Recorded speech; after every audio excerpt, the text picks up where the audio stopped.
වූ ධර්මදේශනය ප්‍රඥා නාලිකාව තුළින් විකාශය කිරීමට ප්‍රචාරය කිරීමට ධර්මදානය සිදු කිරීම සඳහා තිලෝචන පුතණුවන් තරංග පුතණුවන් සහ දුලාංජලි දියණිය විසින් මෙම උතුම් ධර්මදානය සඳහා දායකත්වය දරා තිබෙනවා. උතුම් වූ ධර්මදානයන්ගෙන් ජනිත වන්නා වූ මහා පුණ්‍ය ශක්තියින්ගෙන් මහරගම දුම්රිය පොළපාරේ විසූ 2020 වර්ෂයේ ජූලි මාස 4 වන දින පරලොව සැපත් පද්මිනී රණසිංහ ආදරණීය මෑණියන්ගේ වර්ෂපූර්ණ පින්කම නිමිති කොටගෙන මෙම උතුම් ධර්මදේශනාව සිදු කරන අතර ඇයගේ පරලොව ජීවිතයේ සුගතිගාමී වී උතුම් වූ චතුරාර්ය සත්‍ය ධර්මය අවබෝධ කොටගෙන සසර ගමනින් අත්මිදීමට මේ පින් හේතු වාසනා වේවා.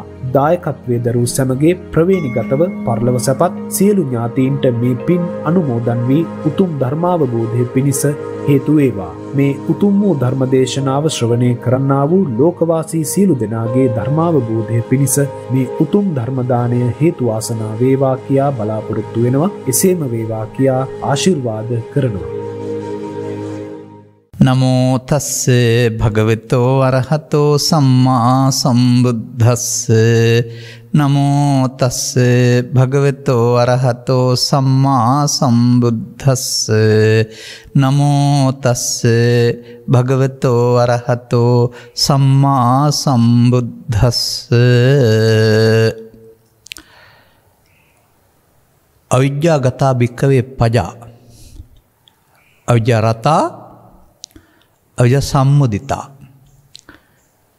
සා තථාගතෝ අවිද්‍යා නිරෝධෝ ධම්මං දේශේමානෝ සුසුසති සෝතං ඕදහති චිත් අඤ්ඤ චිත්තං උපට්ඨාපේති. ධර්මානුශාසනාවෙහි ප්‍රධාන අනුග්‍රහක බවතුන් ප්‍රමුඛව ප්‍රඥානාලිකාවේ සදහම් දේශනා ශ්‍රවණය කරනු ලබන්නා වූ සදහැවර පින්නතනේ පසුගිය මාසයක පමණ කාලයක් තුළදී තථාගත බුදු පියාණන් වහන්සේ විසින් දේශනා කර වදාරන ලද ආශ්චර්ය අద్භූත නම් වූ සූත්‍රයක පවතිනා වූ උන්වහන්සේ ලොව පහළ වීම නිසා සිදුවෙන අසිරිමත් සිදුවීම් 4ක් පිළිබඳ තියෙන දේශනාවකින් දේශනා 3ක් කළා මම. අද සූදානම් වෙහි 4 වෙනි එක කරන්න. මේක පැයකිනුත් මේ දේශනා 4 එකක් කරලා කරන්න තිබුණා. එතකොට පැහැදිලි වෙන්නේ නැහැ. නමුත් ධර්ම දේශනා කිරීමක් කියලා කියන්නේ කාලේ නාස්ති කිරීමක් නෙමෙයි, ශ්‍රවණය කරන අයගේ දැක්ම ගැඹුරු කිරීමක්. ඒ නිසා මුල් දේශනාවන් කරමින් ආලයාරාමා භික්ඛවේ පජා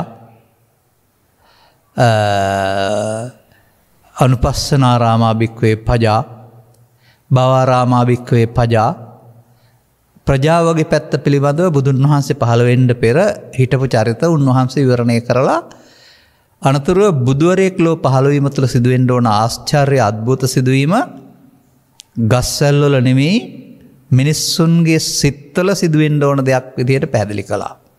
උන්වහන්සේ පැහැදිලි කරලා තියෙන්නේ එහෙමයි. එහෙනම් ඒක තථාගත බුදු පියාණන් වහන්සේ ලොව පහළ වීමෙන් පසු මේ ලොව වර්තමානයේ සිදුවිය යුතු දෙයක්. ඒක අනාගත බුදුරජාණන් වහන්සේ කරන දෙයක්. ඒක ඒ කාලයට කරපුවාවයි. අපි උන්වහන්සේ එහිලි කළ දහමේ සරණින් මේ ආශ්චර්ය අద్භූතවත් බව අප ළඟ සිදු කරගන්න පුළුවන්ද? අద్භූත කියන්නේ අභූත කියන එකකුත් නෙවෙයි. එහෙම නැත්නම් පුදුම සහගත කියන එකකුත් නෙවෙයි. නමුත් ඒකේ කිසියම් අසිරිමත් සිදුවීමක් තියෙනවා. එනිසා මේ ඊළඟ මාතෘකාව යටතේ අද මෙම ධර්ම කරුණු විවරණය කරන්න සූදානම් වෙන්නේ ඔබ වෙනුවෙන් මම. පජා කියන්නේ ප්‍රජාවනේ. ප්‍රජාවට ස්ත්‍රී පුරුෂ ගිහි පැවිදි ජාතික ජාත්‍යන්තර භේදයක් නැහැ. සමස්ත ප්‍රජාව.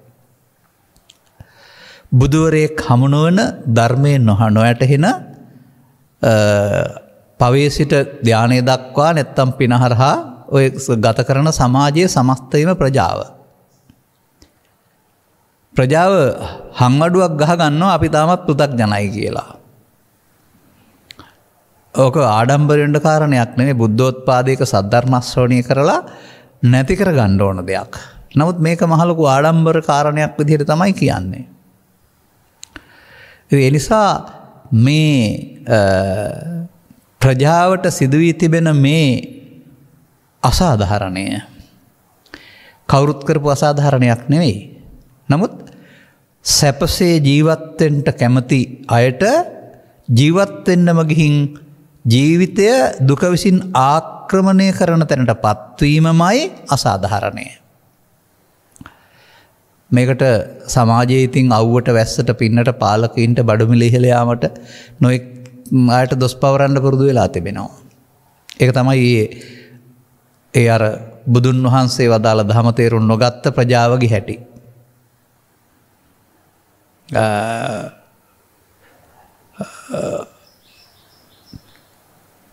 එතකොට ඒ සිද්ධිය සම්බන්ධයෙන් තථාගතයන් වහන්සේ පැහැදිලි කරනු ලබන්නේ මෙයට වගකයුත්තේ තමාමයි. තමා විසින්මයි මේ දේ ළඟා කරගෙන තියෙන්නේ. තමාටම මේන් නිදහස් වෙන්න පුළුවන් කියන එක. එබැවින් පළවෙනි පියවරේදී මේ අවිජ්ජා ගතෝ භික්ඛවේ පජා අන්ධ භූතා පරියෝනද්දා කියන වචන දෙකේ අර්ථය ඔබට හරිද බලන්න. ඔබ ධර්ම ශ්‍රවණය කරලා නැත්නම් ඔබට හරි. බණ ඇහුවෙන් පස්සේ තමයි පරිවර්තනය සිද්ධ වෙන්නේ. මොකද්ද මේ අවිද්‍යාව කියන්නේ? ඉක්මන් වෙන්න එපා. මොකද රටේ අවිද්‍යාව කියන වචනේ හැමතැනම පාවිච්චි කරනවා. චතුස්සත්ත්ව නොදැනීම කියලා කියයි. මේ අවිද්‍යාව ඇතිතුරු සතර යන්න වෙනවා කියලා මම අහලා තියෙනවා අනන්තවත් කියලා තියෙනවා කියන අය. පොතෙත් අවිද්‍යාව තියෙනවා, ධර්ම දේශනාවලත් අවිද්‍යාව තියෙනවා, ඔබ පාඩම් කරගෙනත් තියෙනවා. ඔබ තුල අවිද්‍යාව තියෙන්නේ කොහොමද? අවිද්‍යාවගත වෙන්නේ කොතනද? ඒටම කියනවා අන්ධ භූතා පරියෝනද්දා. අන්ධ භූතෝ කියන්නේ එතකොට ඒක හරි මුවාවෙන්, වැරදි මුවාවෙන්, හොඳ මුවාවෙන්, නරක මුවාවෙන්, පව් මුවාවෙන්, පින් මුවාවෙන්, ධාන මුවාවෙන් අන්ධ භූත වෙන්න පුළුවනි. ඒවා හරි කියන හැඟීමෙන් නමුත් අන්ධ භූතා. ඒ නිසා පරියෝනද්දා කියලා කියනවා හාත්පසින්ම වැසුනේ වෙයි. නිකන් යම් කිසි දෙයක් අපි හිතමුකෝ රෙදි ගොඩක් තියෙනවා නැත්නම් බැත ගොඩක් තියෙනවා කියලා. මේක සම්පූර්ණයෙන්ම වහා දානවා. ඒක පරියෝනද්දා කියනවා.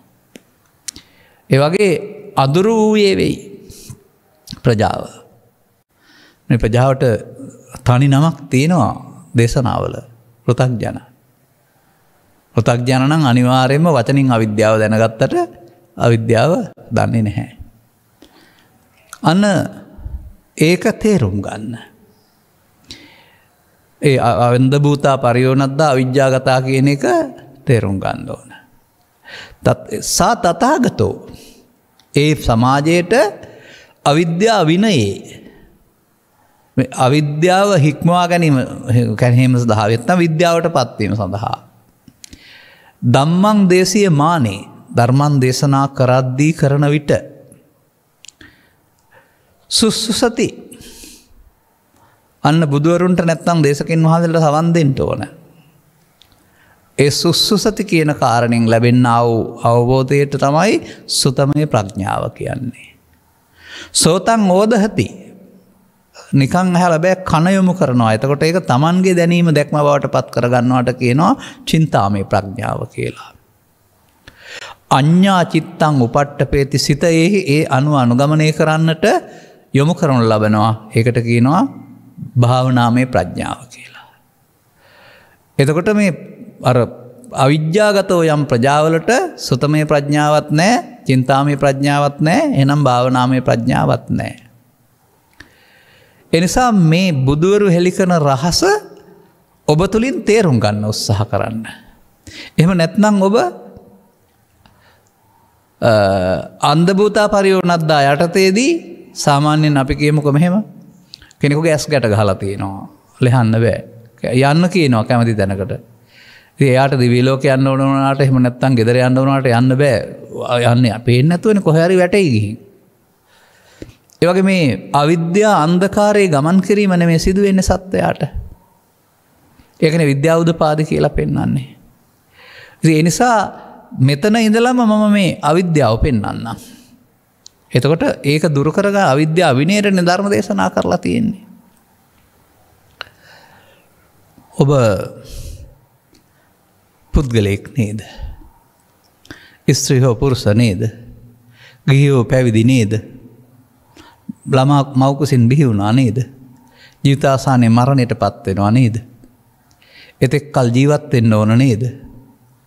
ජීවත් වීම සඳහා අධ්‍යාපනය, ආදායම, නිවාස, යාන වාහන සහ අවශ්‍ය නම් විවාහයත් කරගන්න ඕන නේද? ඔබට පේන ලෝකයේ මේ. හැබැයි ඔබට පේන ලෝකයේ ඔබට හිතෙනවද මේ නිවාස, යාන වාහන, ඉඳුම් හිටුම්, මිල මුදල්, එහෙම නැත්නම් රැකියාව, බිරිඳ, දරුවන්, නැත්නම් බිරිඳට නම් සැමියා සහ දරුවන් හිටපුවම හරි කියලා? නෑ. ඒ සියල්ල ලැබීම පෘථග්ජන පුද්ගලයෙකුට ගැළපෙන ජීවිතයක් තුළ නම් මගේ නිවන මගේ පැල්පතයි කියලා කියන්න පුළුවන්. ඒක හැබැයි ලෞකික. අර ගීතයක තියෙන පදයක් මම ඒ ගත්තේ. දියණියගේ, පොඩි පුතගේ, පිය බිරිඳගේ තියෙන ටිකක් කාරණක් නිසායි කියලා. නමුත් මේ ටික සඵල කරගන්නට ඔබ යන්නේ ඔබ පිළිබඳව ගැඹුරු හැඳින ගැනීමකින්තරව ඔබ මව්කුසින් බිහි වී ජීවිතාවසානය දක්වා ජීවත් වෙන එක පුද්ගලයෙක් කියන හැඟීමෙන්. ඒකයි සම්මුතිය කියලා කියන්නේ. ඒ වගේම ඔබ කල්පනා කරන්නේ අවුරුදු 1 සිට 100 දක්වා ජීවත් වෙනවා 100ම තියෙනවා කියලා. දවසක් ගෙවෙන්නේ පැය 24 එක වතාවට නෙමෙයිනේ. තත්පරෙන් තත්පරයට. තව හිටියා නම් තත්පරෙන් 10න් පංගුවෙන් 10න් පංගුවට. ඒ වගේ ජීවිතය ගෙවෙන්නේ එක සැරේ නෙමෙයි අවුරුද්දෙන් අවුරුද්ද, මාසෙන් මාස, සතියෙන් සතිය, දවසෙන් දවස, පැයෙන් පැය, විනාඩියෙන් විනාඩි, තත්පරෙන් තත්පරේ ඊටත් වඩා සියුම් කොටසෙන් කොටසට. මේ සියුම් කොටසෙන් කොටසම ඔබට අවිද්‍යාවගත වෙනවා කියලා තේරුම් ගන්න පුළුවන් වෙනවද? ඔබ අතින් සිදුවෙන වැරැද්දක් මේ අවිද්‍යාවගත කියන එක.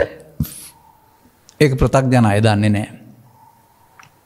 අන්න ඒ නිසා ඒක තේරුම් ගන්න. මේ අවිද්‍යාවගත වෙන හැටි ධර්ම දේශනා කිරීමේ පෙන්නනවා.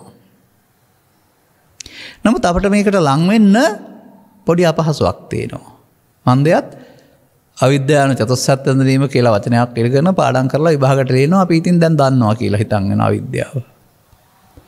එහෙම නැත්නම් අවිද්‍යාපච්චය සංඛාරා කියලා පදයක් ඉගෙනගෙන තිනවා. ඉස්සර ජීවිතේ කුසල කර්ම රැස් කළා මෙහාට ඇවිදින් ඉන්නවයි කියලා අවිද්‍යාපච්චය සංඛාරා ඉස්සර ජීවිතේට දානවා.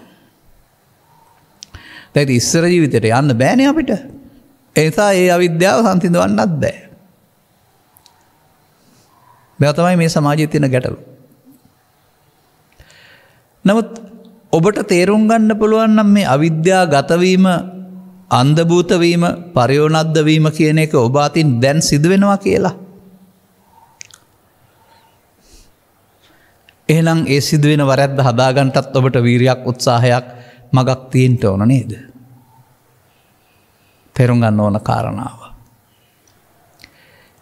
සාමාන්‍යයෙන් එහෙනම් අවිද්‍යාව කියලා කියන්නේ දුකටපත් වෙන හේතුව, ඒක නැති වූ තැන මාර්ගය නොදන්නාකම. දුක නොදන්නාකමනේ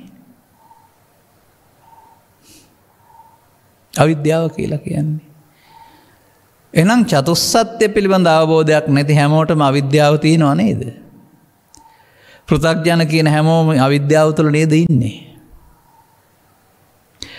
ඔබ තුළ අවිද්‍යාපච්චා සංඛාරා සිදුවෙන හැටි මම පෙන්වා දුන්නොත් ඔබ පොතේ බලන්නේ නැතුව, අනිත් අයගේ ජීවිතේ බලන්නේ නැතුව ඔබට පුළුවනිද මෙන්න මගේ අතින් වරද සිදුවෙන හැටි කියලා තේරුම් ගන්න? ඒකයි මම කිව්වේ මේ ඓතිහාසික වරද අපි අතින් සිදුවෙන දෙයක්. මේක දඩවැද්දෙක් නැත්තම් බිලිවැද්දෙක්. බිලිවැද්දා කියලා කිව්වොත් මාළු අල්ලන කෙනා කියලා. දඩවැද්දා කිව්වොත් කැලේ සත්තු අල්ලන කෙනා කියලා. ඔවුන් යන්නේන පාරවල්, ඔවුන්ගේ දුර්වලකම් සියල්ල මනවින් නිරීක්ෂණය කොට ඔවුන්ට නොදැනෙන්නට ඔවුන් යන පාරේ අටවපු උගුලක්. එතකොට අහු වෙනකල් දන්නේ නැහනේ. ඒ වගේ මෙලොව උපදින සත්වයාට මිනිසාට මාරයා විසින් නුගුලක් අටවලා තියෙනවා. පුද්ගලයෙක් නෙවෙයි. නමුත් මේ මාර බන්ධනය කියන වචනයෙන් පෙන්වන්නේ නොදැන බැඳෙනවා කියන එක. බැඳිලා දගලන්න ඇරුණාම බැඳිලා දගලන අයට ගැලවෙන්න බෑ. මේ තථාගත බුදු පියාණන් වහන්සේට බහුජන හිතාය බහුජන සුඛාය මහා කරුණික කියලා කියන්නේ ඇයි? ලෝකෙ කිසිවෙක් විසින් හොයා නොගත්ත මේ මාරෝගලට බැඳෙන හැටි තේරුම් අරගෙන දේශනා කරන බැවින්. මාරෝගලින් ගැලවෙන හැටි දේශනා කරන බැවින්. නමුත් ඒ දේශනාව තේරුම් අරගෙන අනුගමනය කළොත් ඇරුණහම දේශනාව හිසේ තබාගෙන දේශනා කරපු පුද්ගලයා වන්දනාමාන කරගෙන ඒ පූජනීය වස්තුවක් බවට පත් කර ගත්තාම ඒකේ විපාක නැත්තේ නෑ. නමුත් ඒකත් ආයෙත් අවිද්‍යාව තුල. ඔය සදහම් යට වූ සමාජයේ පුද්ගල වන්දනාව ඉස්මතු වෙනවා. ඊට පස්සේ බුදුන් වහන්සේ අපට වඩා හුඟක් ඉහළින් ඉන්න ගරු කටයුතු පුද්ගලයෙක් වරදකුත් පේන්නේ නෑනේ. දැන් දිවා රාත්‍රී දෙකේ වදින්න පුදන්න පුද පූජා පවත්වන්න පොත්පත්වල තියෙන ආකාරයට ඉතින් දෙසැත්තා තෙසැත්තා අටවිසි සහ තමයි ක්‍රමයෙන් ලෑස්ති කරගන්න පුළුවනි. ශාරීරික පාරිභෝගික උද්දේශික මට්ටමින් චෛත්‍ය ස්ථාන ලෝකේ ඕන තරම් තියෙනවා. ලංකාවෙත් තියෙනවා. පිළිසකර කරන්න අලුත් වැඩියා කරන්න පුළුවනි. පුණ්‍ය කර්ම වැරදි කියන්නේ නෑනේ කවුරුත්. ඒවට විපාකයක් තියෙනවා. නැත්තේ නෑ. එනිසා ඒම ක්‍රියා ප්‍රතික්ෂේප කරන්න බෑ. ඒවා තේරුම් වල් බිහි වෙයි. ඒවා රැක ගැනීම අපේ යුතුකමක්. නමුත් ධර්ම දේශනා ශ්‍රවණය කිරීම තියනවාද ඒකකවත්? ඔබට චෛත්‍ය බණ කියනවාද? ඔබට බෝධිය බණ කියනවාද? ඔබට පොත්ගුල බණ කියනවාද? මේ සසුන ආරම්භ වුණේ ව්‍යාප්ත වුණේ චෛත්‍යයක් මුල් කොටගෙන බෝධියක් මුල් කොටගෙන නෙවෙයි. තථාගතයන් වහන්සේ ලෝට හෙළි කළ ධර්මය මුල් කොටගෙන ධර්ම ප්‍රචාරක සේවාවක් මේක. ගෙයින් ගේට ගමින් ගමට ගිහින් අර උගුලට අහු වෙලා ඉන්න අයට උගුලේ හැටි කියා දී ගැලවෙන හැටි කියා දීම. අපට තරම් මාධ්‍ය නැති නිසා අපට තරම් පහසුකම් නැති නිසා ගමින් ගමට ගෙයින් ගෙට පිරිසක් හදාගෙන උන්වහන්සේට වඩින්න සිද්ධ වුණා. ඒකයි ධර්ම දූත මෙහෙවරක් කියලා කියන්නේ. ඔය එක තැනක ඉන්න බැරි හින්දා හරි එහෙම එකක් නෙවෙයි. ඒක බහුතර පිරිසකට මේ ආමන්ත්‍රණය කරන්න. ඒ අතින් අපි අද කොතරම් දියුණුද? මේ දිනවල මම විහාරස්ථානෙන් පිට කොහෙවත් යන්නේ නැහැ. ඒක තැනකට විතරයි යන්නේ. නමුත් අද රාත්‍රිය වන විට ජූනි මාසය තුල පමණක් මාධ්‍ය වලින් කරන ලද ධර්ම දේශනා සංඛ්‍යාව 65ක්. එතකොට කොතරම් ඔබට ධර්මය හමු වෙනවද? මේට අමතරව Facebook කරහා එහෙමත් නැත්නම් Zoom තාක්ෂණයේ ඔස්සේ විදේශ රටවල් සඳහාත් ඒ නිසා එදාට වඩා අද මේ ප්‍රචාරණ මාධ්‍ය ප්‍රබලයි. මේවා ඔබ සසරට ඇලීම සඳහා යොදා ගන්නවද? එහෙම නැත්නම් අධ්‍යාපන කටයුතු සහ විමුක්තිය සඳහා යොදා ගන්නවද කියන එක ඔබේ යුතුයකමක් හැකියාවක්. මොකද මේ දැලිපිහිය ඉස්රාවුල් බාණ්ඩත් පාවිච්චි කරන්න පුළුවනි. බෙල් කපන්නත් පාවිච්චි කරන්න පුළුවනි. ඒක ඔබේ හැකියාවක්. වඳුරට දැලිහිවි යහුණා වගේ කියලා කියන්නේ එතකොට ඌට ඒක පාවිච්චි කරන්න තේරෙන්නේ නැහැ. වගේ මාධ්‍ය දියුණු වෙනවා. හිතකරව පාවිච්චි කරගන්න තරම් ඔබ සංවේගයටපත් වෙන්න වෙනවා. නමුත් ඔබ හොයන්නේ වැරදි පැත්තක් නම් ඒවත් ඒකේ තියෙනවා. ඒ නිසා මේ අවිද්‍යාව ඉස්සර ජීවිතේ නෙමෙයි දැන් ඔබ ළඟ අවිද්‍යාව ක්‍රියාත්මක වෙන්නේ කොහොමද? අන්න එක තේරුම් ගත්තාම අවිද්‍යාගතෝ යම් භික්කවේ ප්‍රජා අවිද්‍යාගත වෙනවා. ඒ පරියෝනද්දාස අන්ධභූතා තේරෙනවා. මේක තේරුම් ගන්න ඔබ තුල ක්‍රියාත්මක වෙන අරමුණක් තේරුම් ගන්න ඕන.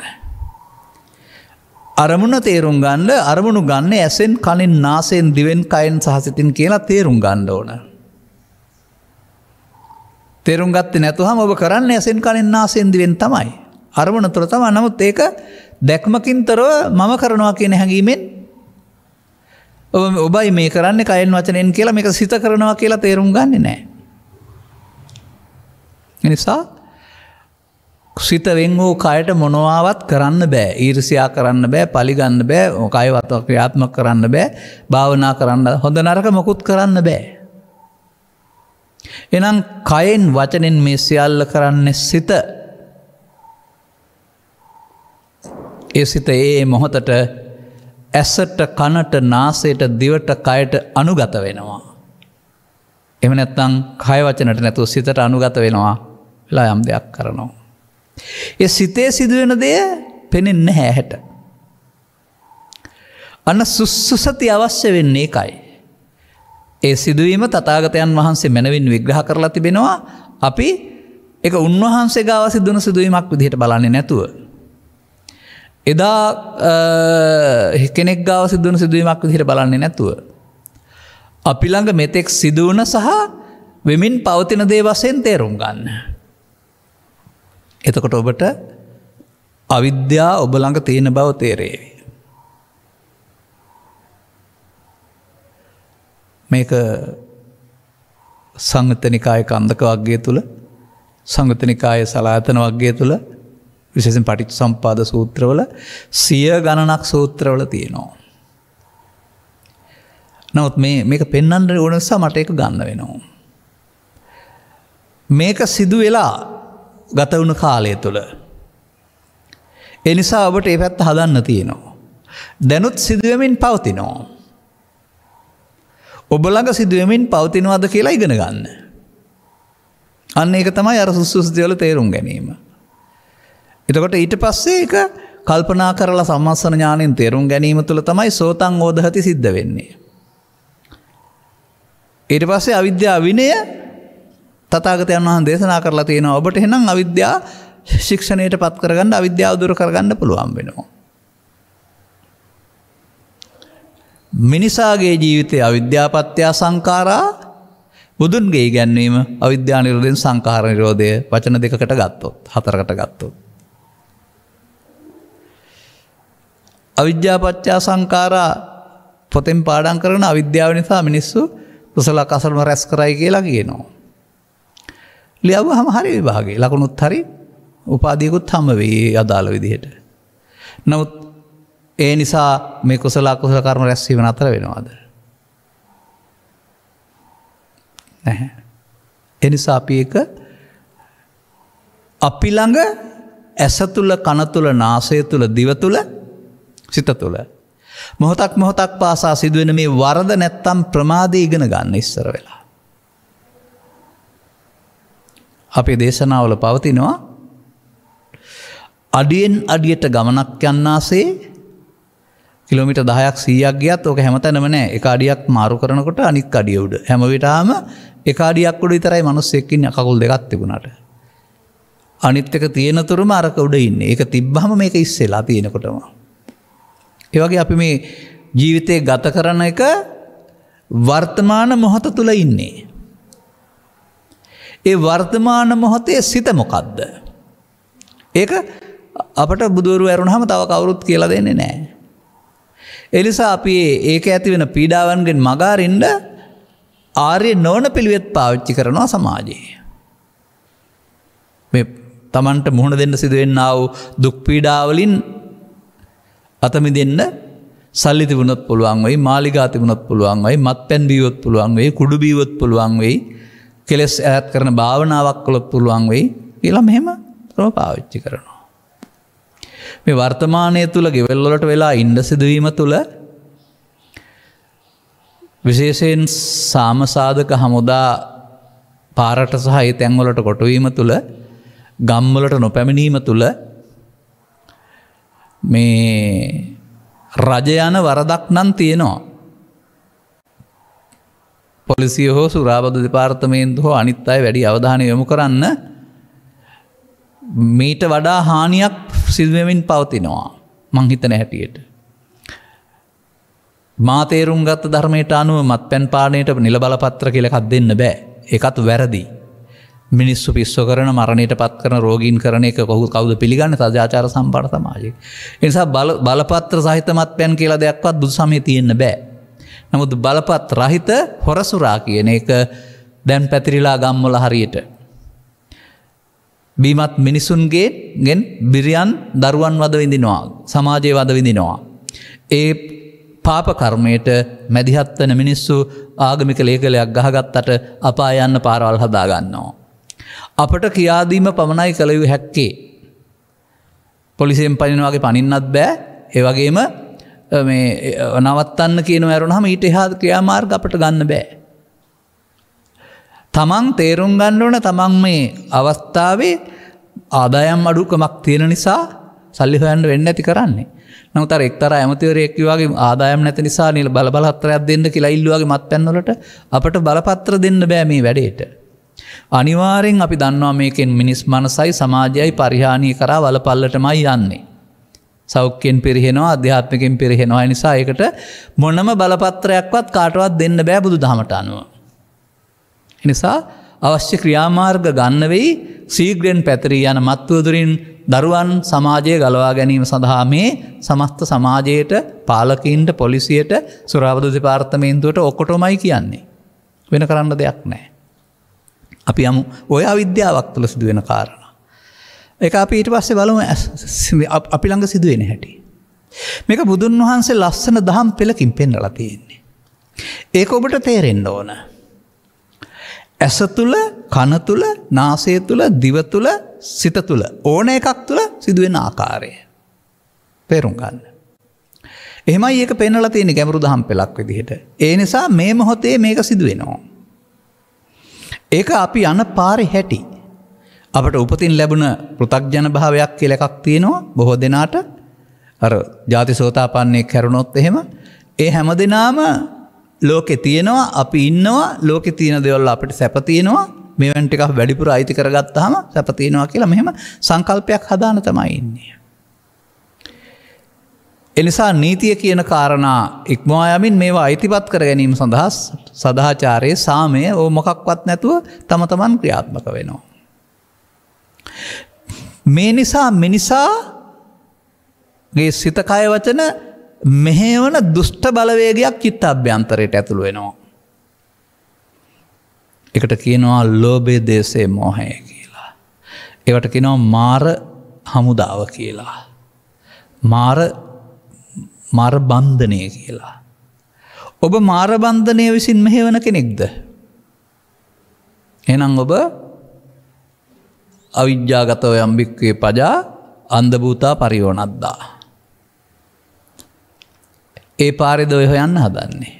ඒ පාරේ කොහොම ගියත් ජීවිතෙන් එහා පැත්තට මේ ලෝකෙත් එක්කලා ඇති වුණා වූ ඇලීමෙන් ගැටීමෙන් අකමැත්තෙන් මරණයට පත්වීම සහ අදාළ චේතනාවට අනුව බරපතලම අකුසල නම් පවෙන් පරලෝ යාම, ඊට වඩා උපාදාන නම් පිළින් පරලෝ යාම, ඊට වඩා වැරදි පැත්තකින් උපාදාන ගත්තොත් ධානයෙන් පරලෝ යාම කියන මේ ඔක්කොමත් අවිද්‍යාපච්චා සංඛාරා බව තේරුම් ගන්න. පව විතරක් අවිද්‍යාපච්චා සංඛාරා නෙවෙයි. අபிසංකාර සියල්ල අවිද්‍යා. පරිවංශන සූත්‍රය තාමත් සම්පූර්ණයෙන් විස්තර කළේ නැහැ. මම ඉදිරියට දවසක පැහැදිලි කරන්නම්. පුරිස පුද්ගලෝ හෝ ඉත්ති පුද්ගලෝ අවිජ්ජාගතෝ යම් භික්ඛවේ. අවිද්‍යාව නම් වූ මුලාව තුළ හිර වුණාම අපුඤ්ඤං චේ සංකාරං අபிසංකරෝති, පුඤ්ඤං චේ සංකාරං අபிසංකරෝති, ආනිජ්ජං චේ සංකාරං අபிසංකරෝති. පුඤ්ඤෝ උපගං හෝති, අපුඤ්ඤෝ උපගං හෝති, ආනිජ්ජ උපගං හෝති. විඥාණය හිත ඒ පැත්ත ගන්නවා. අර පෙන්නන්නේ ඇලෙනවා. ඉතින් ඔබ කෝකට ඇලිලා දන්නේ නැහැ. ඒ අනුව ඔබට මේ අනාගත පැවැත්මේ, සසරේ පැවැත්මේ, සසරට බන්ධනේ හිරකරුවෙක් බවට පත් වෙන්න වෙලා තිබෙනවා. ඒක එහෙම කිව්වට තේරෙන්නේ නැති නිසා මේක ඔබ තුල සිදුවෙන්නේ කොහොමද? මේ ඔබ තුල සිදුවෙන්නේ කොහොමද? ඒකෙන් ගැලවෙන්නේ කොහොමද? සිදුවෙන ආකාරයත් බුදුරජාණන් වහන්සේ පෙන්නනවා. ඒකත් ධර්ම න්‍යායක්.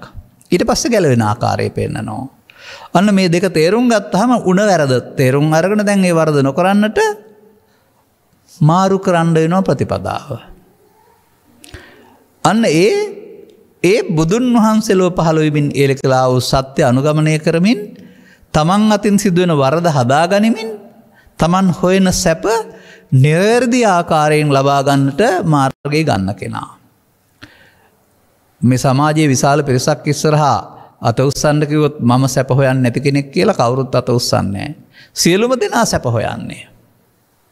නමුත් බුදුරජාණන් වහන්සේ වැනි මහා කාරුණික කෙනෙක් ඒ හොයන සැප සම්පූර්ණයෙන්ම අහිමි නොවන ආකාරයෙන් හොයා දෙන්නයි වැරදි පාරක ගිහින් සැප හොයන්න එපා, නිවැරදි පාරක යන්න කියලා දේශනා කරලා තියෙන්නේ. ඉතින් මේක ඔබ ළඟ සිදුවෙන ආකාරය බලන්න. අරමුණක් කියන්නේ ඇසට හමු වන රූපය, කනට හම්බ වෙන ශබ්දය, නාසයට හම්බ වෙන ගන්ධය දැනගන්න සිතට. තරහත් අරමුණක්, බයත් අරමුණක්, සතුටත් අරමුණක්, පිනත් අරමුණක්. අරමුණු කියන්නේ සිතවිල්ලක් පහළ වීම කියන එක. ඒක කෙරෙහි අපි ඇති කරගන්නා වූ ඇලීම් ගැටීම් අනුව මේ අවිද්‍යාව ඔබ ළඟ සිදු වෙනවා. අවිද්‍යා සංකාරය සිදු වෙනවා. ඉතින් ඒක අවිද්‍යාවල් කිය හිටියට නෑ, මේකනේ අවිද්‍යාව කියලා තේරුම් ගන්න ඕනේ. තේරුම් ගත්තාමනේ අවිද්‍යාව විනය ඕන වෙන්නේ. එහෙනම් ඔබ ගන්න තථාගතයන් වහන්සේ වදාළ පරිදි ඕනෑම ලෝකේ පස්දොරට හම්බ වෙන කාරණයක් ආරම්භ වෙන්නේ කරුණු තුනක එකතු වීමෙන්. තින්නම් සංගති පස්සෝ. ඇසට ඇසේ පෙනීම, ඉදිරියේ තියෙන රූපයේ ආලෝකයේ උදව්ව මතක් කර දීම නැත්නම් හඳුනන සිත පහළ වීම. කනට ශබ්දය, නාසයට ගන්ධය, සිතට පව් පින් ධාන ලෝභ දේශ මහ අරමුණු. ඕන එකක් ඔය තින්නම් සංගති පස්සෝ. ඉතින් සාමාන්‍ය සමාජය තුළ සිදුවෙන දේ නෙමෙයි විවරණය එක. ඔබ ළඟ වෙනවා නම් බලන්න. 아무තු බණක් නෙමෙයි මේ. ඔබ ළඟ සිදුවෙන සිද්ධියේ වැරදි පාර සහ නිවැරදි පාර දේශනා කිරීමමයි බුදුබණ කියන්නේ. ඉතින් ඊට පස්සේ ඔබ විඳිනවා මේ ස්පර්ශ වුණ දේ විඳිනවා. ඇහෙන් රූපය, කනෙන් ශබ්දය, නාසයෙන් ගන්ධය, හිතින් ආපු තරහව, වෛරය. ඒකට අදාළ විඳීමක්. සැප විඳීම, දුක් විඳීම, උපේක්ෂා විඳීම. ඇලීම ගැටීම. ඒ විඳින්න ගියාම ඒක සිදුවෙන වාසිය නිසා ඇලෙනවා, අවාසිය නිසා ගැටෙනවා. එපා කියන. අන්නේ විඳීමට ඇලීම ගැටීම තුළ තමයි විඳීම මමත්වයෙන් ගැනීම කියලා කියන්නේ. ඒ මොහොතේ එන දේ මමත්වයෙන් ගැනීමට වේදනාපච්චය තණ්හා කියලා කියනවා. එතකොට බුදු සමයේ මම ශරීරයෙන් හැදෙන්නේ නැහැ. ඒ මොහොතේ අරමුණේ ඇලීමෙන් ගැටීමෙන් හැදෙන එකක් තමයි මම කියලා කියන්නේ. ඒ අරමුණේ ඇලීමට තමයි සක්කාය දිට්ඨි කියලා කියන්නේ. සක්කාය දිට්ඨි කියන්නේ සසර මිදෙන මාර්ගද, සසරට බැඳෙන පාරද? අන්න බැඳෙනවා. දැන් බැඳෙන්නේ. දැන් බැඳෙනවා නම් දැන් බැඳෙන්නේ නැතුව ඉන්නත් පුළුවන් පාර තථාගතයන් වහන්සේ කියලා දෙනවා. තේරෙනකොට මීට පෙර බැඳිච්ච කාරණා හදන්න පුළුවන්, ආයෙ නොබැඳ ඉන්න පුළුවන්. මම පෙන්වන්න යන්නේ මේක මින් පෙරත් වතාවක් දෙකක් කිව්ව. නමුත් තව 100 වතාවක් විතර කියන්න වෙයි මේ අවිද්‍යාව කොතනද තියෙන්නේ, අවිද්‍යා සංකාරය Taman ළඟ වෙන්නේ කොහොමද කියලා තාමත් සුතමේ ප්‍රඥාවෙන් එහාට චින්තාමේ ප්‍රඥාවකට ගිය බවක් කරන දේශනාවලවත් තේරෙන්නේ නැහැ. අනිත් අය ගැන කවර කතාවද? අපිත් එක්කලා කතා කළොත් අපිට තේරෙනවා මේක කවුරු හරි කතා කරන අයගෙන් අපිට හොයාගන්න පුළුවන්. එහෙනම් තණ්හා උනෙන් පස්සේ රූප නම් රූප තණ්හා, ශබ්ද නම් ශබ්ද තණ්හා, ඕන එකක් තණ්හා. එතනින් එහා පැත්තට තමයි අර පාප හේවත් උපාදාන කියන සංයෝජනය වෙන්න සිදුවෙන, සසරට බැඳෙන්න සිදුවෙන, එහෙම නැත්නම් මුලා වෙන සිද්ධිය විග්‍රහ කරන්නේ මේ තණ්හා, උපාදාන, භව. ඒ භව කියන පදෙන් පෙන්වන්නේ මෙතනින් ඉවර නෑ. කිකිලිය නම් බිත්තරයක් දැම්මා, එහෙනම් පැටියෙක් හැදෙනවා. ගොයම් ගහනම් වී කරල පැහුණා, එහෙනම් අනාගත බීජයක් හට ගන්නවා. මේ අනාගතේ යලිත් හට ගැනීම සඳහා හේතුවක් ඉතුරු වෙනවා. පව තුළ ඉතුරුනොත් අපුඤ්ඤාභි සංකාර, පින තුළ ඉතුරුනොත් පුඤ්ඤාභි සංකාර, ධානය තුළ ආනිජ්ජාභි සංකාර, සමස්තය ගත් කල අවිජ්ජා පත්‍ය සංකාරා. මෙන්න මේ තණ්හා උපාදාන භව අරමුණු තුළ වීමට තමයි අවිද්‍යා කියලා කියන්නේ. අවිද්‍යා සංකාර. තණ්හා උපාදාන භව තුළ ඒකටමයි අවිද්‍යා සංකාර කියන්නේ. දැන් ඉස්සර ජීවිතයට යන්න ඕන නෑනේ නේද? නමුත් අපට මේ පටිච්චසමුප්පාද දහම් පෙළ අංග 12ක් වශයෙන් තියෙන නිසා සහ ඒක මුලින් පටන් අරන් විග්‍රහ කරන්න තියෙන නිසා සහ ඒක ගැඹුරු අවබෝධයකින් තොරව වචන පෙළ විතරක් ආත්ම තුනකට බෙදා විග්‍රහ කරපු පාඩමක් පොතේ තිබෙන නිසා කවුරුත් ඒක පරම සත්‍ය කියලා හිතාගෙන ඒක ඔස්සේ කියනවා ලියනවා ඇරුණාම ඒක ඉස්සර ජීවිතේ තමයි විද්‍යා සංකාරයේ තියෙන්නේ. ඉතින් කවදාවත් ඒක මේ බුදුන් වහන්සේගේ නෙමෙයි ඊළඟ බුදුන් වහන්සේගේ ශාසනයවත් එහෙම බලන තාක්කල් හදන්න බෑ. ඊළඟ බුදුන් වහන්සේ නිවැරදි කරાવી. ඇයි අපට නිවැරදි කරගත්තම වෙන්නේ? ඇස තුල, කන තුල, නාසය තුල, දිව තුල, පව තුල, පින තුල, ධානය තුල අරමුණක් ඇලීම තුල අරමුණ අවසන් නොවි අනාගත ඵලයක් උපදින්න හේතු ඉතුරු වීමට අවිද්‍යාපත්‍ය සංඛාරා කියනවා නම් දැන් නෙමෙයි දෙක වෙන්නේ. තණ්හා උපාදාන භවයටම නමක් අවිද්‍යා සංඛාරා. ඒක තිබෙන්නේ 12 අංග පටිච්චසමුප්පාදය අරමුණක් තුළ අතීත හේතු පහටයි වර්තමාන ඵල පහටයි වර්තමාන හේතු පහටයි තුනට කඩපු පටිච්චසමුප්පාදේ. මතක තියාගන්න. ඒක තුනට කඩලා තියෙනවා. එතකොට ජීවිත තුනක් ඕනේ නැහැ. වර්තමාන අරමුණේම මුලා වීම තුළ අතීතෙන් එන වදයක් තියෙනවා. උපන්න කුසල්. ජීවත් වෙන්න ඕන නිසා වර්තමානයේ හඳුනා ගැනීමක් තියෙනවා පෘථග්ජනයට රහතන් වහන්සේලාට ඔක්කොටමත්. පෘථග්ජනයට මේ මොහොතේදීම මේක සසරක් හැදීමක් සිදු වෙනවා. එහෙනම් සසර දැන් හදන්නේ. අරමුණෙන් අරමුණට පෘථග්ජන පුද්ගලයා සසර හදනවා. ඒකට කියනවා අවිද්‍යා පත්‍ය සංඛාරා කියලා. අන අවිද්‍යාගතෝ යම් භික්කවේ පජා අන්ධ භූතා පරියෝනද්දා. ඇයි අන්ධ භූතා කියන්නේ? ඔවුන් හිතන ඉන්නවා පව විතරයි වැරදි පව් කරන්න හොඳ නැත්තේ. නමුත් පව තුලත් මේ සසර හැදෙන අවිද්‍යා සංකාරය. පින තුලත් සසර හැදෙන සංකාරය. ධානය තුලත් ලෞකික සසර හැදෙන සංකාරය. ඒක නොදන්නා නිසා ඔක්කොටම අන්ධ භූතා කියනවා. ඇස් පේන්නේ නැති හින්දා නෙමෙයි මේක නොපෙනෙන නිසා අන්ධ භූතෝ. ඒ නිසා කාම රූප අරූප වත්‍රේම මේ අවිද්‍යාවතරයකින් වහලා පරියෝනද්දා. ඔන්න බුදුවරුන්ගේ වැදගත්කම. යම රජුරවණ්ඩ හරි සක්‍රයාට හරි බ්‍රහ්මහා බ්‍රහ්මයට හරි තවත් ආගමික කාටවත් හරි මේ තුන් භවයේ ගමන නවත්තන්න පුළුවන් සමතෙක් හිටියේ නෑ. ඇයි? ඒක අවිද්‍යාව තුල. දැන් ඔබ තේරුම් ගන්න. මොකද්ද තේරුම් ගන්න ඕන? මෞකුසෙන් බිහි වූ තැන් පටන් නැතත් ටික කාලයක ඉඳලා ඔබ ජීවත් වෙන්න ගිහින් පුද්ගලයෙක් වශයෙන් කටයුතු කළාට පුද්ගලයා කටයුතු කළේ සිතින් කයෙන් වචනෙන් ඇසෙන් කනින් නාසයෙන් දිවෙන් කයෙන් අරමුණක් තුල. මේ නිසා කය වචන සිත තුනින්ම මොකද වෙන්නේ? චිත්ත අභ්‍යන්තරයට ඔබට අනාගත බලපෑමක් කරන්න හේතු වෙන, ඔබට පිටිපස්සෙන් ඇවින් වද දෙන්න හේතු වෙන, ඔබ සසරට බඳන බන්ධනයක් ඔස්සේ යනවා. දැන් ඉතින් බුදුවරයෙකු වටිනාකම තේරෙනවද? බුදුවරයෙක් මේ කරුණ පැහැදිලි කරන දෙනතුරු පව තුල පින තුල ලෞකික ධානය තුල පංචස්කන්ධයේ ඉපදීම මැරීම දේශනා වෙන්නේ නැහැ. නමුත් පංචස්කන්ධයේ ආත්මය තුල මේ පැවැත්මේ බැඳිලා අන්ධ භූතා පරියෝනද්දා. ඔන්න බණ ටිකක් අහන්න හම්බ වෙනවා කියන්නේ බුද්ධෝත්පාදයක සදහම් හමුවීම කියලා කියන්නේ. මේ කරුණ විශ්ලේෂණය කරන ආකාරය තේරුම් ගත්තාම මේක පොතේ නෙමෙයි මගේ ළඟ ඇත්ත නේනම් මේක වෙනවනේ. ඒ නිසා ගමනක් යන කෙනෙක් ඉදිරියට පියවරක් තබමින් තමයි ගමන යන්නේ. පියවර දෙක තුනක් එකට තියන්නේ නැහැ. මේ අන්ධ භූතා පරියෝනද්දා පෘථග්ජනය මේ මොහොතේ පියවරක් තියෙනවා ඉස්සරහට සසරට. ඒකයි මම කියන්නේ සසරක් තියෙනවා නෙමෙයි තම තමන් හැරුණු පැත්තට පව ඔස්සේ පින ඔස්සේ ධාන ඔස්සේ තුනේම උපාදාන ඔස්සේ සසර හදනවා. හොඳයි සසර හදන කාරණයකින් සසරෙන් මිදෙන්න පුළුවන්ද? අනිවාර්යෙන් බෑ. නමුත් මතයක් පවතිනවා. සසර හදන පව් පැත්ත විතරයි වැරදි, පින් පැත්තෙන් සසරෙන් කවදා හරි මිදෙන්න පුළුවන් කියලා. නමුත් ඒකෙත් කරන්නේ හොඳ පැත්තට සසර හදන එක. ඒ සසරෙන් මිදෙන මග බුදු සසුන තුළ නෑ කියන සංකල්පෙන් අනාගත බුදුවරයා සසර මිදෙන මග කියලා දෙනතුරු එතෙන්ට යන්නේ. ඒ නිසා මා උපන් සමාජයේ පංචශීලයේ සිට උපසම්පදා සීලය දක්වා ඔබේ මේ ආගම කටයුතු තුළ අද මම දකින්නේ සසරක් හැදීම පමණයි දේශනා කළේ. කවුරු කළත්. ඔවුන්ට අවබෝධයක් තිබුණේ නැහැ සසරෙන් මිදෙන්න. ඕනකමක් තිබුණෙත් නැහැ.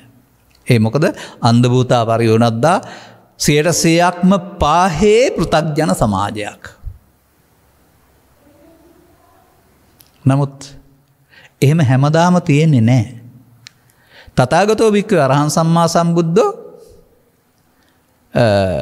තථාගතයන් වහන්සේගේ දේශනා වැසුනේ නොබබලයි. විවෘත වූයේ බබලයි. විවටෝ විරෝචති නෝ පටිච්චන්නෝ. පටිච්චන්න යුගයක පෘථග්ජන භාවයේ ඔය අන්ධෝතා භූතා පරියෝනද්දා කියන ඇතුලේ හොඳ එක හොයනවා ඇරුණාම වෙන කරන්න දෙයක් නැහැ. නමුත් විවෘත වුණොත් බබලනවා නේද?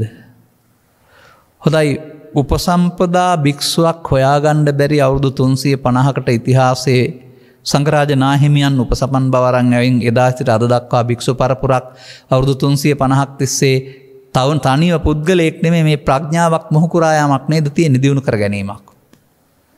පතපත බහුල වී විගූතන් බහුල වී ගවේෂකයන් බහුල වී එහෙනම් ඒක විවෘත වෙන යුගයක් වෙන්න බැරිද? කලින් කාලට එහෙම වෙනවා. ඒක තථාගතයන් වහන්සේ වදාළා. ඒ යුගයේ ඉපදිලා නම් ඉන්නේ. ඔබ අර වන්දනීය පූජනීය බුදුන් පමණයි බුදුන් කියලා හිතන්නේ නැතුව මේ ධර්මයේ දැකීමෙන් දකින බුදුන් බවට ඔබ තුලින් දකින්න ඔබ දුකින් මිදහපු දා ගන්නා හැටි.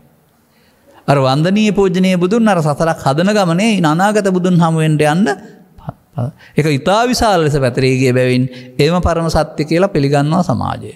ඒවා ගරහන්නෙත් නෑ අපි වැරදි කියන්නෙත් නෑ. නමුත් ඒවා තුලින් භවගාමිත්වයක් ඒක අවිද්‍යාව තුළ පරියෝනද්දා ඇරුණාම ඔබ පිළිබඳ විස්තරයක් ඒකේ වෙන්නේ නෑ. ඔබට ගැලවෙන පාර කියලා දෙන්නේ නෑ. ඔබට මේ ජීවිතයේ සැප ඕන නම් ඔබ මේ දුක හදන එකෙන් මිදෙන්න ඕන. බුදුන් වහන්සේ ඔබ වෙනුවෙන් අනුකම්පා කරන්නේ ඔබට ඔබේ ජීවිතයේ සැපතක් තියාගෙන ඒක වහගෙන ඉන්නවා කියලා. ඒ වැස්ම ඉවත් කරලා දෙන්නයි ඔය හදන්නේ. එහෙමනම් අපට ඉතුරු වචන ටික කතා කරන්න ඕන මේ මොහොතේ ඉතුරු කාලය තුල. අන තථාගතයන් වහන්සේ අවිද්‍යා විනයේ ධම්මං දේශිය මානේ මේ අවිද්‍යාව හික්මවා ගැනීම සඳහා ධර්ම දේශනා කරන විට කන් යොමු කරන්න සුස්සසති ඇහෙනවා. එතකොට කන් යොමු වෙනවා. එතකොට ඇසීම සුතමේ ප්‍රඥාව, කන් යොමු වීම චින්තාමේ ප්‍රඥාව, අඤ්ඤා චිත්තං උපට්ඨපේති ගැලවීමට මග යොමු කර ගැනීම භාවනාමය ප්‍රඥාව. ඒක වෙන්නේ අන්න ඒක තමයි බුදුන් වහන්සේ ලෝ පහළ වීම තුළ සිදුවෙන්නා වූ ඔබේ සිත තුළ සිදුවෙන්නා වූ ආශ්චර්ය අద్භූත සිදුවීම. වෙන මොකක්වත්ම නෙමෙයි. එහෙනම් ඔබට මේ අවස්ථාව දැන් සාමාන්‍යයෙන් චන්ද්‍රක් ගහන සූර්යයක් ගහන අවුරුද්දට දෙකකට පහකට සැරයක් උදා වෙනවා. වාර්ෂික උත්සව ගත්තම අවුරුද්ද සැරයයි උදකල්ම බලන් ඉන්න වෙනවා. සමහර ග්‍රහලෝක අවුරුදු 300කට විතර සැරයක් තමයි එන්නේ බලන් ඉන්න වෙනවා එදාට. මම දැක්කා ඇත්තද බරුවක් දන්නේ නැහැ මේ ඈතදී අවුරුදු 400කට පෙර මේ පිපෙන්නා වූ මලක් බලා ගන්න වාසනාවන්තයි කියලා Facebook එකට දාලා තිබුණා. හදලා දැම්මත් දන්නෙත් නැහැ. ඔබ වාසනාවන්තයි බලා ගන්න ආයේ ඊළඟ අවුරුදු 400 උපදිනාට හම්බ වෙන්නේ නැහැ කියලා. අනේ වගේ දුර්ලභ බවක් ඒවේ. කාටද මේ මොහොත දුර්ලභ? නින්ද හැරෙන විට මුළු දවල් කාලයේම රාත්‍රී කාලයේම කල්පනාව මේ මොහොත පමණයි. ඒක දුර්ලභ එකක් නෙමෙයි. මේ මොහොත හැම මොහොතෙම උදාවින් පවතිනවා. උදා වුණා වගේම ගෙවෙනවා. හොඳට තේරුම් ගන්න අපි ජීවිතේ කල්ප ගාණක් ගෙවුවත් ගෙවන්නේ මොහොතින් මොහොත කිලෝමීටර් 100ක් ගියත් යන්නේ අඩියෙන් අඩිය වගේ. මේ මොහොත ඔබ සසරට බැඳෙන්න අන්ධබූත වෙලා කටයුතු කරනවාද? ඒ මොහොතම සසරින් මිදෙන පාර අනුගමනය කරනවාද? බැඳෙන්න කටයුතු කරනවා නම් ඒකට කියනවා කම්මන්තරණං ගච්ඡාමි කියලා. මිදෙන්න කටයුතු කරනවා නම් පමණක් ඒකට කියනවා ධම්මන්තරණං ගච්ඡාමි කියලා. මොකද ධර්මයක සරණින් තමයි මිදෙන්න වෙන්නේ. උපයෝගී මාර්ගයක් අනුගමනය කරනකොට ඔබට මේ ධර්මයේ සරණ වෙනවා මිදෙන්න. මිදුන බුදුන් රහතුන් ධර්මයේ සරණ කරගෙන ජීවිත අවසානයේ දක්වාම ජීවත් වුණා. ධම්ම සරණ අනඤ්‍ය සරණ. ඔබට ධර්මය හම්බ වුණ දවසට ධර්මය සරණ කරන ජීවත් වෙන්න පුළුවන් වෙයි. එතකල් කර්මයනේ සරණ කරගන්නේ. කිසතාවක් මම මේක සමාජයට කියනවා. ඇයි මෙහෙම කියන්න කියලා මට තේරුන්නේ නැහැ කියන්නේ නැතුව තේරුම් ගන්න. ඔබ සරණ කරගන්නේ මේ සසර ගමන සඳහා කර්මයේද? එහෙනම් කර්මයේ රැස් වෙනවා නම් කර්මයේ සරණ අන්ධ භූතා පරියෝනද්දා.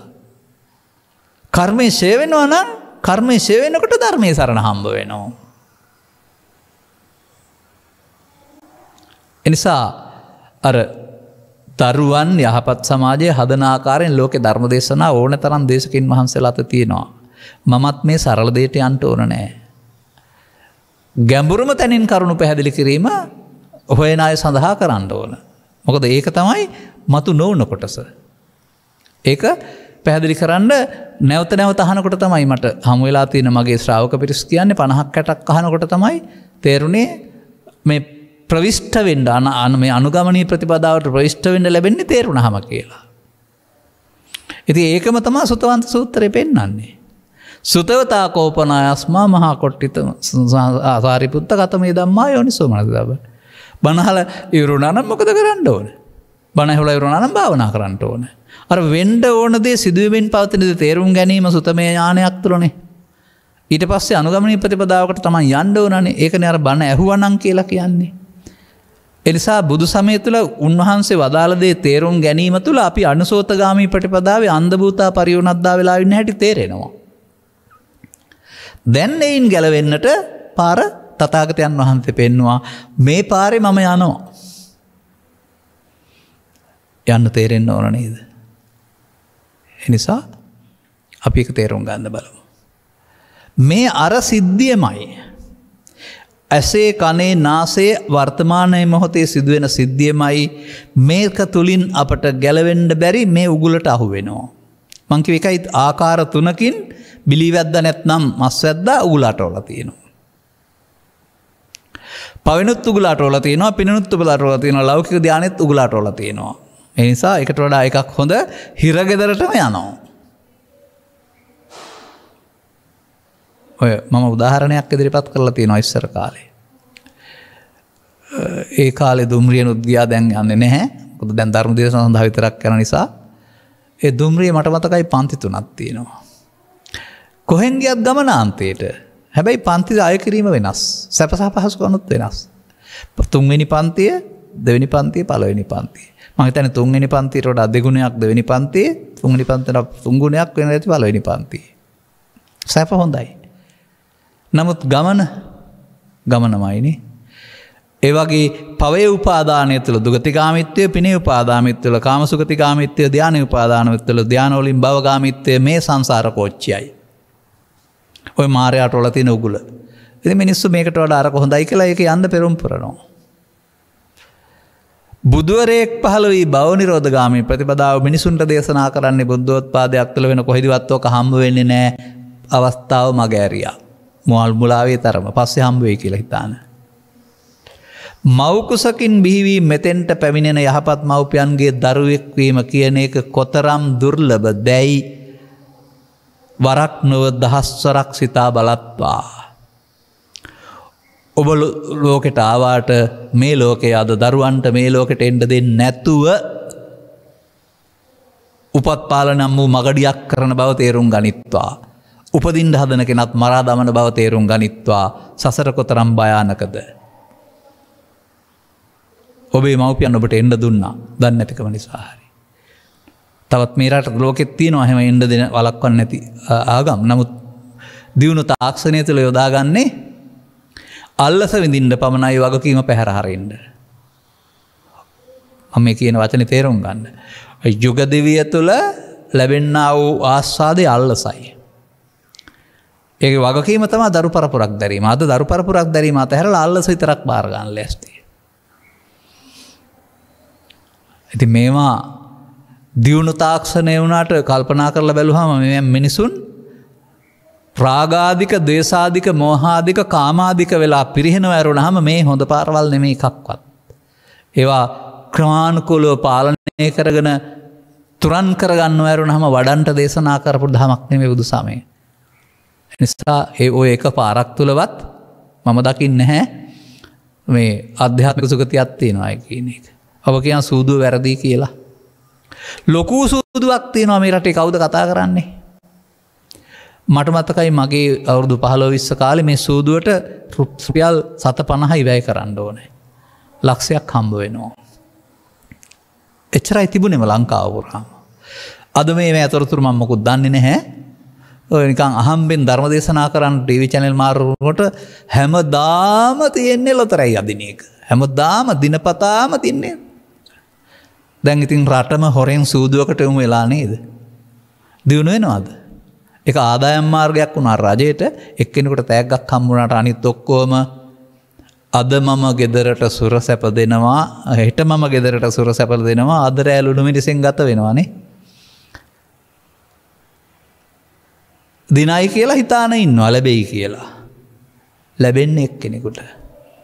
ඔය අතරමං වෙච්ච ලෝකෙ හැටි. ඔබටම තේරෙන්නේ නැද්ද ඔය ටිකක් දී හුඟක් ලබන්න හදනවා කියලා? ඔබටම තේරෙන්නේ නැද්ද මේ මුලාවක් කියලා? ඔබ අතර මේවා කරන කෙනෙක් කල්පනා කරලා බලන්න රජයේ ඒකාබද්ධ අරමුණට මගේ ආදායමෙන් රුපියල් 20ක් ප්‍රදානය වේවා කියලා ලොතරැයි පතක් ගන්න කෙනෙක් ඉන්නවද කියලා? මම කියන්න ඕන අපි. මේක මහ විශාල සූදුවක්. කවුරුත් කතා කරන්නේ නැහැ. සූදුව කියන්නේ පිනක්ද? ඒ නිසා මේ අන්ධ භූතා පරිවුණද්දා අපි ඊතුරු මිනිත්තු කිහිපේ පාවිච්චි කරමු ඊතුරු කාරණේ පැහැදිලි කරන්න. දැන් මේ මොහොතම අවිද්‍යාව දුරු කරන්න ඕන. අර ගිය පාරේ නොයා ඉන්න වෙනවා. අන්න මේ සතිය, වීරිය, ප්‍රඥාව, උත්සාහය, අප්‍රමාදය සියල්ල ඕන වෙන්නේ මේ වැරැද්ද නොවෙන්න. ඒ විද්‍යා විමුක්තියක් ලබන්න පුළුවන්. අවිද්‍යාගතව ප්‍රජා එතන අවිද්‍යා විනය. තථාගතයන් වහන්සේ අවිද්‍යා විනයට ධර්ම දේශනා කරන්නේ. එහෙනම් අර ඔබට උපදින ඕනෑම පුණ්‍ය පාප ධාන අරමුණක් තුල පස්සපච්චා වේදනා තියෙනවා. ඉතින් එහා හොයන්න යන්න එපා අනිත් ඒවා. මේ සිදුවෙන දේ බලන්නකො. පාඩම් කරගෙන වගේ කියා ඉන්න ඕනේ නැහැ. එතන මෙන්න මේ මමත්වෙන් ගැනීම හේවත් තණ්හා, රූප තණ්හා වෙන්න පුළුවන්, ශබ්ද තණ්හා වෙන්න පුළුවන්, ගන්ධ තණ්හා වෙන්න පුළුවන්, භව තණ්හා වෙන්න පුළුවන් ඕන එකක්. ධාන තණ්හා වෙන්න පුළුවන්. තණ්හාවී උපාදාන වී භවෙන්න තියෙන පාර අල්ලා ගැනීමෙන් මමත්වෙන් ගන්න තියෙන එක එහෙම ගන්න නැත්නම් ඔබේ උපන්න කුසල් ඇවිදින් දුර වෙයි, වර්තමාන මොහොත හඳුනා ගන්න පුළුවන් වෙයි, අනාගත ඵලයක් සඳහා සසරට බැඳීම ඉතුරු නොවි අවසන් වෙයි. දැන් තණ්හා උපාදාන භව අවිද්‍යා සංඛාර නම් තණ්හා නැත්නම් උපාදාන නැත්නම් භව නැත්නම් එතෙන්ද කියනවා විද්‍යා විමුක්ති. සූත්‍ර දේශනාවක පවතිනවා භව නිරෝධෝ නිබ්බානං. ඉස්සරහට කියන්නම්. මේ මොහොතේම මේක නිරෝධ වෙනකොට හමු වෙන දේ නිවීම හේවත් ධර්මය. දැන් තථාගතවරු ලෝකෙට පහළ වෙලා මෙන්න මේ අවිද්‍යාගත ප්‍රජාවට මේ මොහොත අවිද්‍යා සංකාර වෙනට විද්‍යා විමුක්තිය පහළ කරගන්නා ආකාරය දේශනා කරලා තියෙනවා. සියලුම සූත්‍ර දේශනාවල විවිධ ධර්ම න්‍යාය ඔස්සේ පටිච්චසමුප්පාදේ නම් වර්තමාන මොහොත නිරෝධය දැකීම ඔස්සේ. එතකල්ම පටිච්චසමුපාදයේ සත්‍යය ඉන්නේ අනුලෝමයේ අවිද්‍යාව පැත්තේ. දුක හේතුව නැති තුන මාර්ගය ඔස්සේ නම් දුක හේතුව පැත්තේ මිනිස්සු ඉන්නවා. බුදුන් වහන්සේ නැති උතන මාර්ගය කියලා දෙනවා. ත්‍රිලක්ෂණය ඔස්සේ නම් මිනිස්සු නිත්සුකාත්ම ලක්ෂණය ඔස්සේ අවිද්‍යාවගත වෙලා ඉන්නවා. අනිත් දුක්ඛානාත්මය ඔස්සේ අවිද්‍යාවෙන් මිදෙන්න කියලා දෙනවා. මරණ සතිය ඔස්සේ නම් මිනිසුන් ජීවිත අවසානයේ මරණයක් තියෙනවා කියන් හිතන් ඉන්නවා. සසර හේතු හදා ඉන්නවා. තථාගතයන් වහන්සේ මේ මොහොතේම සසරට හේතු මරණ හැටි කියලා දෙනවා. මේ ඕනෑම ධර්ම න්‍යායක් තුල තථාගතයන් වහන්සේ මේ විද්‍යා විමුක්තියට දැන්පත් වෙන්න පුළුවන් බව කියලා දෙනවා. දැන් ඉතින් මේක මෙහෙම ඉගෙන ගත්තාම මගේ ළඟ මේ වරද්ද සිදු වෙන්නේ. අනසුස්සසති. දැන් ගෙදර ගිහින් හරි කල්පනා කරලා සෝතං ඕදහති. එහෙනම් තවදුරටත් ඔබගේ සුතමේ ප්‍රඥාව ඔස්සේ මේ වැඩේ කරන්න පුළුවන් තැන දක්වා ඔබේ අවබෝධය ගේන්න. එක දවසකින් මේක කරන්න ඕනේ වුණාට හරි මම කීවට හරි කෙරෙන්නේ නැහැ. ඔය ගැටලුවක් තියෙන්නේ ඔබ තවම අනාරේ නිසා. ඔබට මේක හමු වුණා නම් පටිසෝතගාමී වුණා නම් ඔබට එහෙනම් නැවත නැවත උත්සාහ කරමින් නැවත නැවත යෙදෙන්න වෙනවා. ඔය වචනේ පාවිච්චි වෙනවනේ නැවත නැවත දීම කියන එක. අනුපස්සති. නැවත නැවතත් බලන්න කියලානේ තියෙන්නේ. නැවත නැවතත් බැලීම සෝවාන් සිට රහත් දක්වාම තියෙනවා. ඊට එහාට පස්සේ බලන්න දෙයක් නැහැ.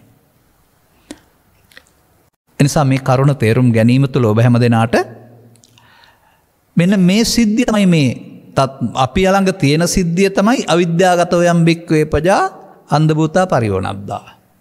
පෘථග්ජන කියන ඕනෑ කෙනෙක් තුළ පුද්ගලයෙක් වශයෙන් බලන්නේ නම් පව තුළ පින තුළ ධානය තුළ අන්ධ භූතා පරියෝනද්දා. බුද්ධෝත්පාදයේ උපන් මිනිසුන් සඳහා බුදුරජාණන් වහන්සේ අවිද්‍යාවිනීය ධම්මං දේශියමානෝ. අන්න සවන් දුන්නා, සසරට බැඳෙන හැටි තේරුණා. එහෙනම් මේ මොහොත නොබැඳී ඉන්න උත්සාහ කරන්න ඕනේ. එතකොට හම්බ වෙනවා ලොකු විමුක්තියක්. බැඳීම නැති එක. බැඳීමේ ගිහින් ගැලවෙන්න දෙයක් නැහැ. නමුත් බැඳීම නැති එක හිස්තැනක් නෙමෙයි. නමුත් අර පෘථග්ජන පුද්ගලයා අන්ධ භූත වෙවින්න උන්ට සසර තියෙන දෙයක් නිවන නැති දෙයක්. එමයි මිනිස්සු දකින්නේ. තාමත් දකින්නේ. ඒ නිසා තමයි බය නිවනට. ඒක හිස්තැනක් එතෙන් යන්න ඕනේ නැහැ කියලා. දැන් මේ තියෙන දෙයක් අසීමිත දෙයක් හමු වුණාම මේ ලෝකේ තියෙන කිසිම ගැටුමකට මුහුණ නොදී ගැටුමක් ප්‍රශ්නයක් කරගන්න නැතුව සැනසෙල්ල ඉන්න පුළුවන් මේක නේද අපි හෙව්වේ කියලා. සුරාවෙන් සූදුවෙන් දුරාචාරයෙන් තව විවිධ කාරණාවලින් විකෘතිකාමයන් ඔස්සේ හෙව්වේ ඕක නේද කියලා තේරෙවි හම්බ වුණ දවසට. හැබැයි අරවෙන් හම්බ වෙන්නේ නැහැ. ආසන්නෙනට යන්න බෑ. ඒ වගේ චුට්ටක් හම්බ වෙනවා රැවටෙනවා ඒකට. ඒක හම්බ වුණාම වැහිලා යනවා. නැවත නැවත හොයන්න වෙනවා. ඉතින් ඒ නිසා වැහෙන නිසා. නමුත් මේක හොයාගත්තාම වැහෙන්නේ නැහැ ආයේ. මෙන්න මේ කරුණු තේරුම් අරගෙන ජීවිතය සමග යමින් මේ මොහොතම තණ්හා උපාදාන අවිද්‍යා සංඛාරා කරන පෘථග්ජන භාවයේ ක්‍රියාවල වෙනකොට තණ්හා නැත්තම් උපාදාන නැහැ, උපාදාන නැත්තම් භව නැහැ. ඒකටම විද්‍යා විමුක්ති කියලා කියන බව ඔන්න විද්‍යාව. එතකල් අවිද්‍යා අන්ධ භූතා විද්‍යා විමුක්තියටපත් වෙනවා මිදීමට. මේ කරුණ ධර්ම ශ්‍රවණයේ මගින් තථාගත බුදු පියාණන් වහන්සේට අප්‍රමාණ ගෞරවයක් ඇත්තේ නම් සද්ධර්මයේ අකාලිකයි කියන නැත්නම් ධර්මයේ ස්වාක්කාතයි සම්දිට්ඨිකයි කියන එක පිළිගන්නේ නම් ඔබට මේ සද්ධර්මයේ ක්‍රියාත්මක කරගත්තාම බුදුන් හමු වෙනවා නැත්නම් ප්‍රතිඵල හමු වෙනවා අනිවාර්යයෙන්ම. ඒ තුල අර සිතට වහල් වී වංචා කපටි බොරු මේ සියල්ල කරන ස්වභාවයම මිනිස් හදවතින් අයින් වෙනවා. ඔවුන් තමා සුපිරිසුදු මිනිසුන්, නවංක මිනිසුන්, manussකම රජයන්නේ ඔවුන්ගේ හදවත්වල. ඒ නිසා මේ කෛරාටිකකම් කපටිකම් ඔක්කොම තියාගෙන පෙන්න manussකම නෙමෙයි බුදු සමයෙන් පෙන්වන්නේ මිනිස් ගුණ සුවඳ.